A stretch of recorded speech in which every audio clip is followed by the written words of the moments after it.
कल 11 नवंबर को भारत जापान के मध्य मतलब असल में परमाणु समझौता हुआ है, जो भारत की एक बहुत बड़ी राजनयिक विजय है। वैसे तो भारत ने 2008 में जब से भारत पर से ये परमाणु प्रतिबंध यानी कि हटा है, और जबकि उससे अमेरिकी कानून के तहत विशेष तौर पर छूट दी गई और न्यूक्लियर सप्लायर ग्रुप ने भी उसे बिना NPT नॉन प्रोलिफरेशन ट्रीटी को साइन किए हुए बिना ही उसे जो विशेष छूट यानी प्रदान की थी, तो तब से लेकर अब तक कई देशों के साथ परमाणु तकनीक और परमाणु ईंधन की सप्लाई के लिए समझौते यानी कि हो चुके थे। और कुछ परमाणु संयंत्र जो है, खासकर फ्रांस और यानी कि अमेरिका के साथ जो मतलब समझौते हुए थे, वो परमाणु संयंत्र की स्थापना का दौर चालू भी मतलब हो चुका है। जापान के साथ हुए इस समझौते की विशेष बात यह है कि जापान ने अभी तक किसी भी ऐसे देश के साथ असैन्य परमाणु समझौता नहीं किया था जिन्होंने अब तक NPT पे साइन नहीं किए। तो भारत एक ऐसा पहला देश है जिसने कि परमाणु अप्रसार संधि पर दस्तखत नहीं किए हैं, क्योंकि वो ऐसे भेदभावपूर्ण नहीं मानता है। और इसके बावजूद जापान ने उसके साथ परमाणु ईंधन और परमाणु तकनीक की सप्लाई के लिए असैन्य परमाणु समझौता किया है, जो कि भारत के बढ़ते हुए महत्व का यानी कि परिचायक है। आर्थिक दृष्टिकोण से अगर हम यानी कि देखें तो जो विश्व की प्रमुख परमाणु बिजली घर निर्माता कंपनियां हैं, चाहे वो जनरल इलेक्ट्रिक हो या फिर वेस्टिंग हाउस हो, इसमें जापानी इन्वेस्टरों का काफ़ी बड़ा पैसा यानी कि लगा हुआ है। तो अब ये कंपनियां भी यानी कि भारत में परमाणु बिजली घर स्थापित कर पाने में मतलब यानी कि आगे आकर के काम यानी कि कर सकेंगी। दूसरा ये है कि जापान और भारत के मध्य जो बढ़ता हुआ संबंध है, उसको एक दूसरे परिप्रेक्ष्य में भी यानी कि देखना होगा, खासकर जो चीन की बढ़ती हुई ताकत है।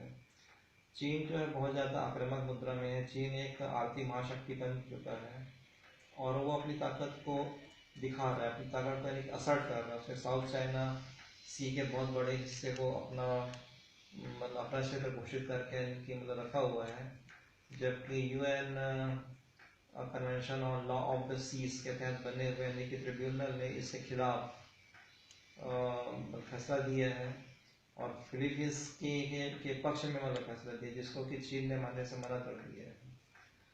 तो दक्षिणी चीन सागर में वियतनाम है, मलेशिया है और फिलीपींस है। उसके साथ चीन के कुछ मतलब कुछ अनेक दिक्कतें हैं, कुछ समस्याएं हैं, और वैसे ही ईस्ट चाइना सी में जापान के साथ उसके अनेक दिक्कतें हैं।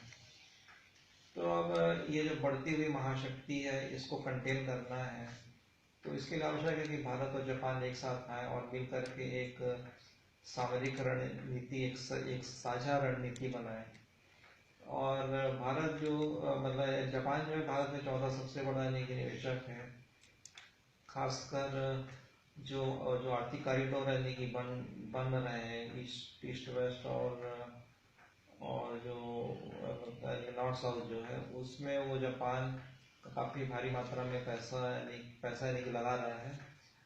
और इसके अलावा जो इस समझौते के अलावा कल और 9 और समझौते, कुल 10 समझौते मतलब हुए हैं कल। उसमें एक बुलेट ट्रेन की मतलब बात भी है, जिसमें प्रधानमंत्री की बहुत ज़्यादा रुचि है। तो इसमें भी जापान अपनी तकनीक उपलब्ध कराएगा। तो भारत जापान जो यानी कि संबंध है, उसे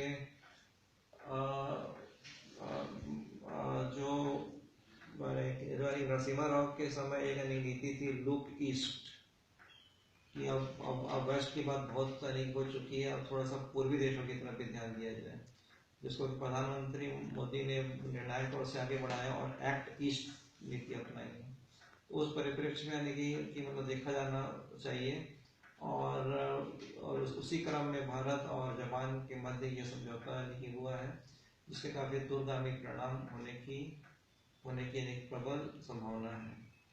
इसके अलावा आज का जो मेरा यानी दूसरा विषय है वो ये है कि पिछले हफ्ते यानी भारत में रक्षा क्षेत्र में प्रोक्योरमेंट के बारे में कुछ नीतियों का मतलब खुलासा किया है।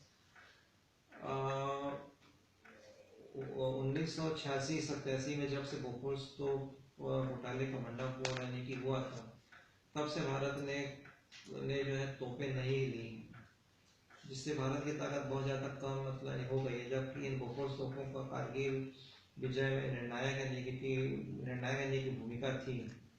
और ध्यान रखने वाली बात यह भी है कि भारत जो है रक्षा के क्षेत्र में आत्मनिर्भर नहीं है। हालांकि मेक इन इंडिया को रक्षा क्षेत्र में भी व्यापक तौर पर लागू करने की कोशिश हो रही है, लेकिन वास्तविकता यही है कि 70% अपनी रक्षा आवश्यकताओं की पूर्ति भारत विदेशों से ही मदद करता है। तो अब बार बार जो मतलब समझौतों में एक आरोप लगता रहा है कि इसमें दलाली दी गई है। अभी तक की परंपरा ये रही थी कि अगर किसी समूह की एक भी कंपनी के खिलाफ अगर ये आरोप लगता है और उसमें कुछ सच्चाई पाई जाती है तो पूरा जो समूह है उसकी सारी कंपनियों को ब्लैक लिस्टेड कर दिया जाता था। उसका परिणाम ये मतलब होता था कि उसी औद्योगिक समूह की जो अन्य कंपनियां हैं जिनके ऊपर कोई आरोप नहीं लगे और जो भारत के साथ किसी अन्य रक्षा परियोजनाओं में मतलब जुड़ी हुई है, वो परियोजनाएं ठप हो जाती थी। उदाहरण के तौर पर अगुस्टा वेस्टलैंड के मामले में जब ये बात आई कि हेलीकॉप्टर खरीदनी सौदे को हासिल करने के लिए उन्होंने पैसे दिए हैं, ये दलाली दी है, तो जो फिल्म मैकेनिका ग्रुप पूरे समूह पर ही ये प्रतिबंध उसको ब्लैक लिस्टेड किया गया।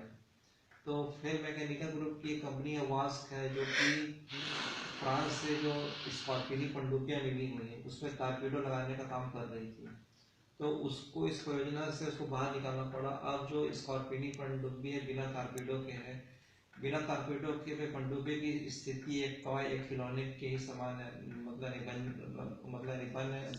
बनानी जाती है।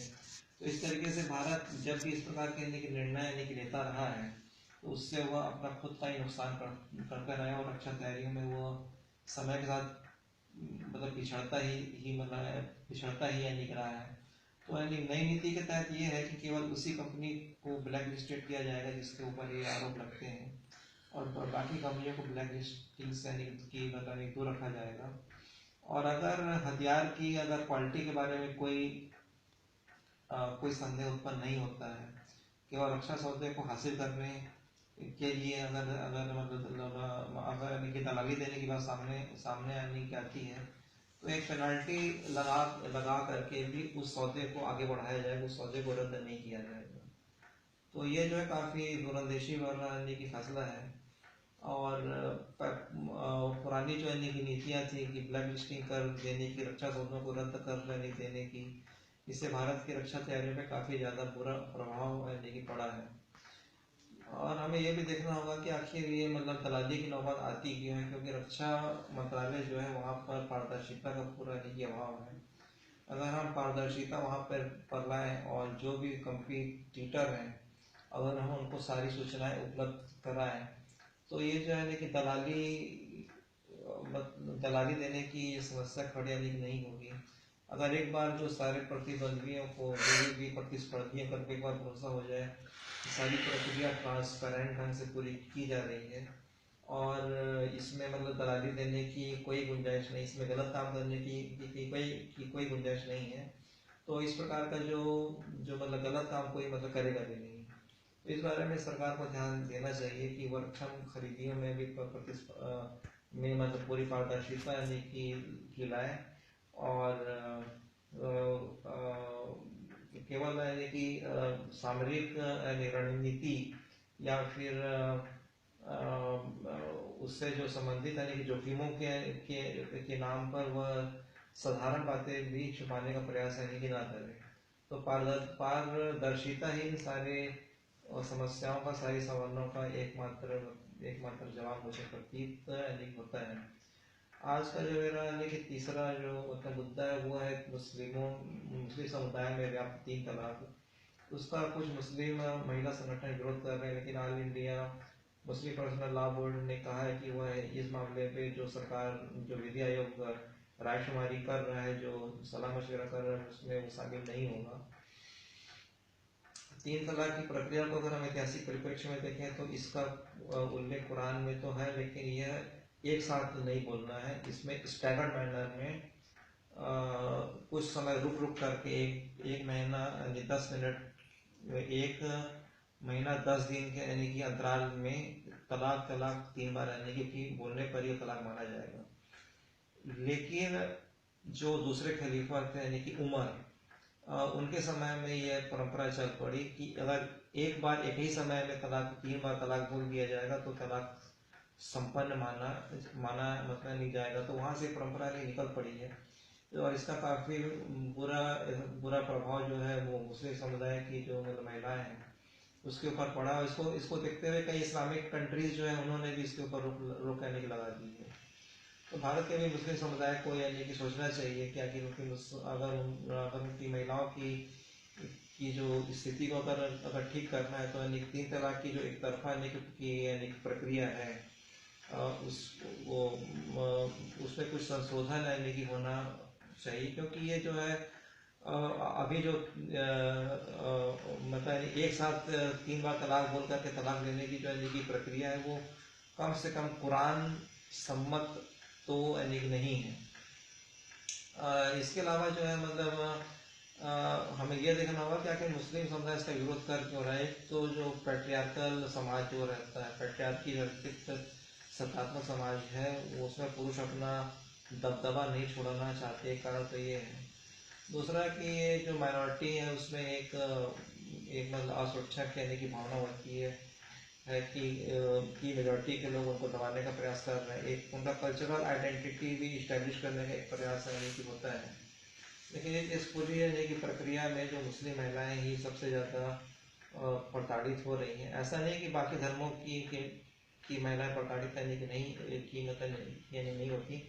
तलाक के नाम पर बाकी धर्म की जो महिलाएं हैं उनकी भी स्थिति मुस्लिम महिलाओं से कोई बहुत ज़्यादा अच्छी तो नहीं है। दूसरा ये है कि मतलब मुस्लिम यानी इस्लाम में विवाह को एक पवित्र बंधन करके कॉन्ट्रैक्ट माना गया, जैसे स्त्री पुरुष दोनों तोड़ सकते हैं। पुरुष अगर 3 बार तलाक कह करके यानी कि तोड़ सकता है तो महिला भी उससे तलाक ले सकती है, लेकिन उससे बोला जाता है यानी कि हुल्ला, और इसके लिए मतलब काजी के पास अपील करनी पड़ती है। उसके लिए बहुत सारे मतलब कंडीशन है, जिस कंडीशन में ही महिला जो है वो पुरुष से तलाक यानी कि पुरुष से मतलब तलाक ले सकती है। और लेकिन ऐसा जो है बहुत ही कम मुस्लिम महिलाओं ने अब तक यानी कि किया है। तो अधिकतर महिला अभी तक जो पुरुषों की मनमानी का ही शिकार यानी कि हो रही हैं। और ऐसी कंडीशन में जो 3 तलाक का जो एक मतलब यानी कि हथियार है जो पुरुषों के हाथ में है, वो मुस्लिम महिलाओं की स्थिति को और ज़्यादा कमजोर बना रहा है। जहाँ तक यूनिफॉर्म सिविल कोड लागू करने का प्रश्न है, मेरा मानना ये है कि सुप्रीम कोर्ट ने आदेश दिया है उसके लिए कार्रवाई की जाए, लेकिन इसमें तभी आगे बढ़ना चाहिए जब उसके लिए अनुकूल माहौल बने, जबकि सभी धर्मों के लोग उसके लिए तैयार हो। क्योंकि भारतीय समाज जो है वो अन्य देश के समाज के मतलब जैसा नहीं है, इसमें डाइवर्सिटी बहुत ज़्यादा है और सभी लोगों को एक समान सिविल कोड से आप कहाँ पर चला पाएंगे, ये थोड़ा सा एक सोचने की मतलब बात है। एक ही धर्म के अंदर अलग अलग समुदाय हैं, उनकी भी अपनी अपनी परंपराएं हैं, और संपत्ति के उत्तराधिकार को लेकर, विवाह को लेकर, विवाह विच्छेद को लेकर के। तो ऐसी कंडीशन में एक ही मतलब कानून से इस देश के विभिन्न धर्मों के जो निवासी हैं यानी कि विभिन्न धर्मों के मानने वाले जो लोग हैं उनको कैसे शासित कर पाएंगे, ये सोचने की बात है। लेकिन इस यानी कि दिशा में एक व्यापक विचार विमर्श होना यानी कि अवश्य चाहिए, एक बहस चलनी चाहिए। और अगर एक साधारण अगर यानी कि बहुमत बनता है, एक जनरल टाइप का एक यानी बहुमत बनता है, तो फिर इस दिशा में एक आवश्यक कार्रवाई मतलब की जानी चाहिए।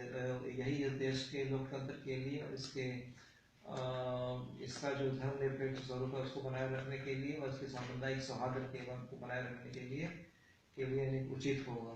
धन्यवाद।